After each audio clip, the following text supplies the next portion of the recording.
Nouvelle édition du QG Weekend, bienvenue à tous.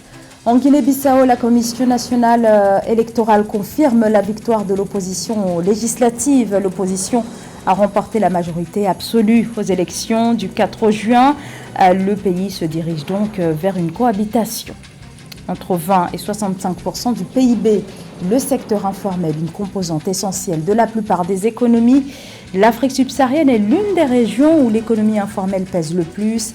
Illustration à suivre dans ce journal avec le cas de la Côte d'Ivoire où les pertes fiscales sont considérables. Percée du MMA au Cameroun, Francis Ngannou, le modèle à suivre pour de plus en plus de jeunes amateurs d'arts martiaux. Reportage à suivre dans cette édition. Mais tout d'abord, les combats qui ont repris ce samedi au Soudan entre l'armée régulière et les paramilitaires des forces de soutien rapide.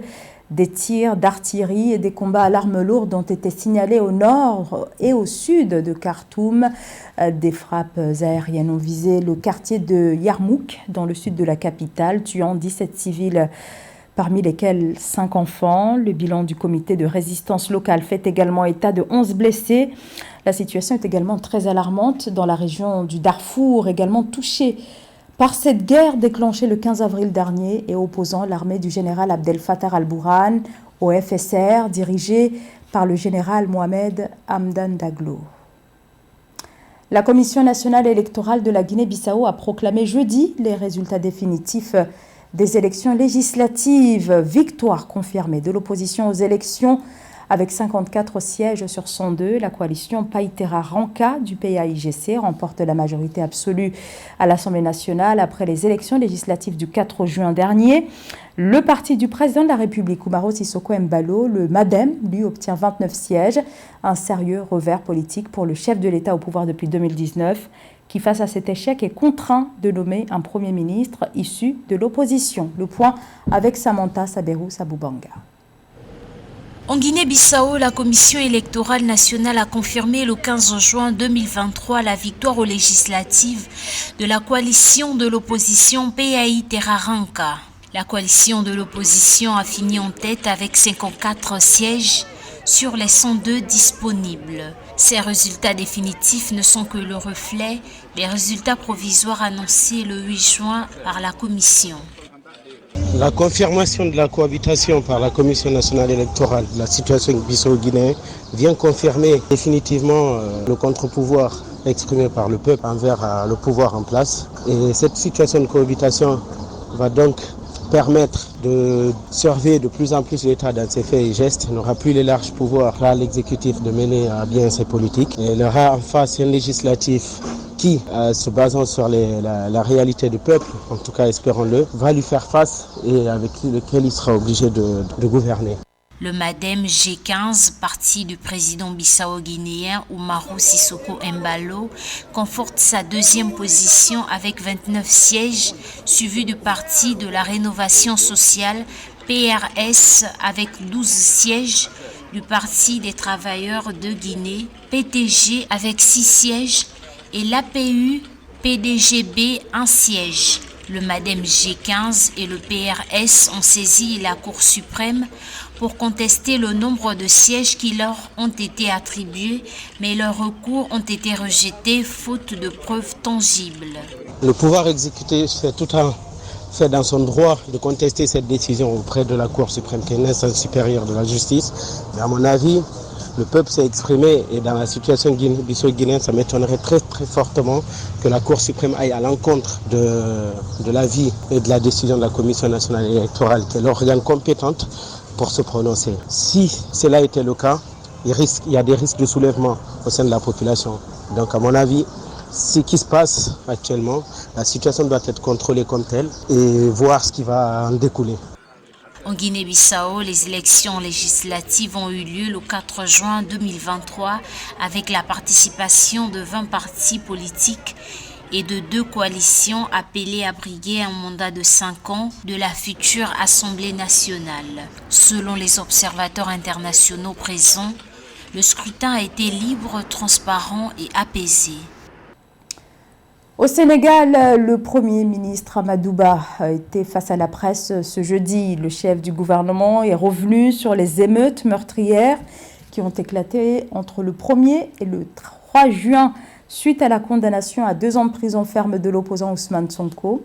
Mais alors que le Haut Commissariat des Nations Unies aux droits de l'homme a exprimé sa préoccupation sur la gestion de cette crise par les forces de défense et de sécurité et que l'opposition sénégalaise s'indigne également, le chef du gouvernement s'est lancé ce 15 juin dans une séance d'explication à l'heure où le pouvoir en place est plus que jamais critiqué. Tchekomar Kamara.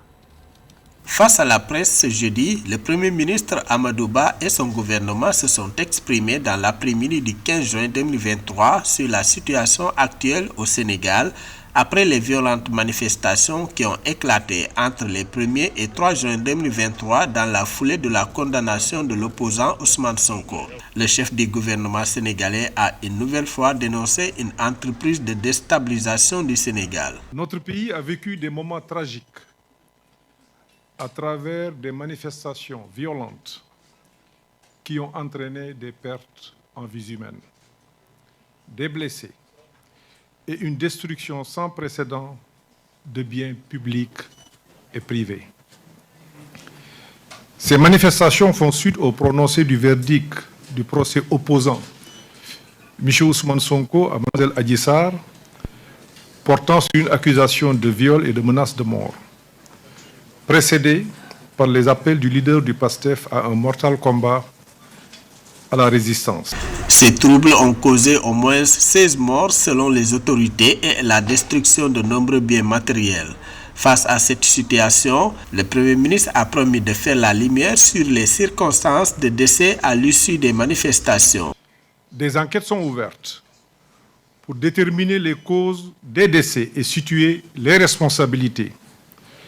Les violences notées, les destructions de biens publics et privés ont des répercussions négatives et un coût considérable. Le ministre de l'Intérieur a expliqué pourquoi l'opposant Ousmane Sonko est toujours assigné à résidence surveillée sans aucune base légale. Antoine Félix Diome a déclaré qu'étant donné les circonstances exceptionnelles identifiées dans le pays, il est du devoir des autorités nationales de sauvegarder la stabilité et la sécurité nationale. Mais quelqu'un qui se lève pour dire qu'il va faire une caravane, qu'il va faire des rassemblements sans déclaration, on constate des décès. Est-ce qu'on va le laisser faire le tour du Sénégal, faire des rassemblements et compter les morts derrière? On ne peut pas. Le bilan officiel de ces manifestations fait état de 16 morts et plus de 350 blessés. Selon la police de l'État, 500 personnes ont été interpellées lors de ces émeutes. Le secteur informel dans les économies africaines, sa contribution au PIB s'échelonne entre 25 et 65%. L'Afrique subsaharienne est ainsi l'une des régions au monde où l'économie informelle pèse le plus. Le poids réel de cette économie est important dans un pays comme la Côte d'Ivoire, où ce secteur représente 40% du PIB. Un secteur entier qui, par son caractère informel, échappe au régime fiscal. Esther Conan. En Côte d'Ivoire, comme dans plusieurs pays africains, le secteur informel va grandissant et se nourrit de petits métiers issus de la restauration, des services de vente et d'autres activités productrices de biens qui échappent aux services de régulation publique fiscale. Selon les données officielles de l'État, le secteur informel contribue à hauteur de 40% du PIB annuel et engendre près de 80% d'emplois.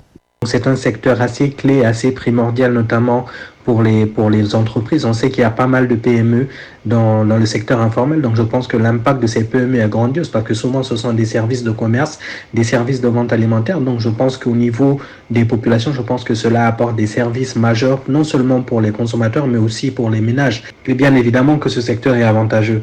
Et en même temps aussi, je pense que les suggestions, c'est surtout la transition entre une économie informelle et une économie formelle. Mais pour que cela soit, il faudra que l'État crée des infrastructures afin que, par exemple, les dames qui vendent dans les marchés puissent avoir des toits sur les têtes. Vraiment, si l'État crée des infrastructures, ça va être avantageux parce qu'ils pourront recevoir peut-être des taxes et aussi pour ces entrepreneurs, cela permettra peut-être d'avoir une sécurité sociale. Donc je pense que la transition est cruciale. Ces petites unités de production fonctionnent comme des entreprises, mais ne possèdent pas de numéro d'enregistrement fiscal et ne tiennent pas de comptabilité écrite. Bien que très rentables, la plupart n'ont pas d'exigences légales. Par jour, il veut trouver par 5 000 ou 4 000 quoi. Par mois, c'est 30 000. Si j'ai trouvé 30 000 quoi, un peu la donner, elle me donne 5 000. Moi-même, après, c'est un peu la scolarité. Par jour, si je gagne des clients, ça dépend, je gagne 20 000 francs comme ça. Jusqu'à la fin du mois, je gagne 100 000 comme ça. Selon la Direction générale des impôts, le PIB de la Côte d'Ivoire est estimé à 40 milliards de francs CFA. Cependant, 20 milliards de francs CFA échappent à l'État, car générés par le secteur informel. Un apport minimal de 0,5 points de ce secteur au PIB, soit 200 milliards de francs CFA, ferait une grande différence dans les recettes de l'État. La Banque mondiale approuve un prêt en faveur du Maroc, un prêt de 350 millions de dollars destiné à soutenir les mesures du gouvernement marocain en matière de lutte contre les effets du changement climatique, dont les conséquences de plus en plus graves impactent directement les populations les plus vulnérables. Samantha Saberou, Saboubanga. Pour lutter contre le changement climatique et améliorer la résilience de ces populations vulnérables, de près de 350 millions de dollars chacun ont été approuvés par la Banque mondiale en faveur du Maroc.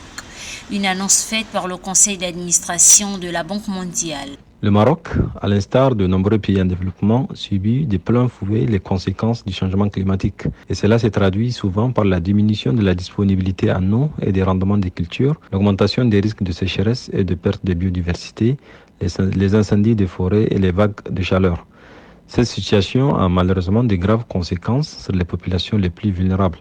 Et comme le gouvernement ne peut rester indifférent, il doit sans attendre prendre des mesures appropriées aux enjeux du réchauffement climatique sur son territoire. Et cela passe en partie par la mobilisation des acteurs publics pour la mise en place des politiques d'adaptation solides et adaptées aux enjeux locaux. Axé sur un renforcement des capacités institutionnelles, le premier prêt est un financement qui contribuera à améliorer les outils et les systèmes politiques, la gestion des données et la performance des institutions fiscales et financières, tout en renforçant la coordination entre les agences et les ministères des différents secteurs. Or, cette adaptation au changement climatique et au renforcement de la résilience de la population, des populations les plus vulnérables a un coût exorbitant que les pays auraient du mal à faire face sans l'appui de ses partenaires financiers. Ainsi, ces prêts de la Banque mondiale arrivent à point nommé car il devra aider le gouvernement marocain à accélérer la mise en œuvre de ses contributions déterminées au niveau national qui soulignent les engagements du Royaume à lutter contre le réchauffement de la planète grâce à la réduction de ses émissions de gaz à effet de serre ainsi que sa résolution de renforcer la résilience du pays face au choc climatique. Le second prêt, quant à lui, est un financement additionnel pour continuer d'accompagner la mise en œuvre d'un système de protection sociale moderne et efficace en prolongeant du projet de réponse d'urgence de la protection sociale face à la Covid-19 du Maroc. Notons que cette série de financements vient en appui aux réformes gouvernementales du royaume chérifien face à l'aggravation des impacts climatiques déjà ressentis. Le MMA a le vent en poupe au Cameroun, surtout depuis les nombreuses victoires éclatantes de l'enfant du pays, Francis Ngannou, le multiple champion du monde des poids lourds au sein de l'UFC. Inspire toute une génération. De plus en plus de jeunes sont séduits par ce sport de combat qui regroupe des techniques issues de disciplines annexes. Reportage, Paul-Marcel Mayagui. Au Cameroun, le MMA gagne du terrain. Dans les différents clubs des grandes métropoles du pays de Francis Ngannou, les pratiquants de cet art martial travaillent d'arrache-pied pour mieux vulgariser la discipline. Pour s'en satisfaire, vous pouvez constater. Et vous savez que la journée était tellement difficile. Regardez quel public. Plus vous voyez, il y a eu presque 14 combats, c'est-à-dire 28 athlètes. À la prochaine, nous souhaitons, parce que c'est à partir de là, parce que quand un athlète travaille, il ne compétit pas, il ne peut pas se juger. Les exploits de l'athlète Francis Ngannou à l'international ont propulsé la discipline sur la scène sportive camerounaise. Les jeunes jadis séduits par les sports plus populaires comme le football, le karaté, le judo et autres s'intéressent de plus en plus à cette discipline. Dans cet engouement pour le MMA, les filles ne sont pas en reste. Je fais le kickbox depuis plus de 6 ans. Et c'était donné pour moi de représenter le Cameroun. C'est un sport très oublié au Cameroun. Chaque fois que nous avons l'occasion, nous touchons le public camerounais, nos frères et sœurs, nous touchons le gouvernement de plus s'initier, car notre président, son excellence, a dit qu'il n'y a pas de sport mineur, ni celle majeur, comme moi celle réservée. Mais malheureusement pour nous, c'est un sport réservé. Même si l'on note de nombreuses avancées en matière de promotion des arts martiaux mixtes au Cameroun, notamment avec l'organisation régulière des compétitions nationales et internationales, des écueils se posent comme adversaires. Entre rareté des infrastructures sportives dédiées, déficit de formateurs et de financement, le combat reste entier pour drainer le public dans les salles. Le plus dur en vérité, c'est pas le combat. Le plus dur sont les entraînements. Un an d'entraînement sans combattre, je crois que tu ne vas pas juger ton niveau. Et grâce à cette initiative, nous pouvons chaque fois évaluer notre niveau. Au Cameroun, la discipline a de beaux jours devant elle. Et pour être plus compétitive sur la scène internationale, la Fédération camerounaise des arts martiaux mixtes et disciplines affinitaires multiplie les initiatives pour un développement de la discipline à la base. Ceci à travers la formation des plus jeunes et la certification technique des entraîneurs de MMA. C'était le journal de la rédaction. Merci à tous de nous avoir suivis. L'information continue sur Africa 24.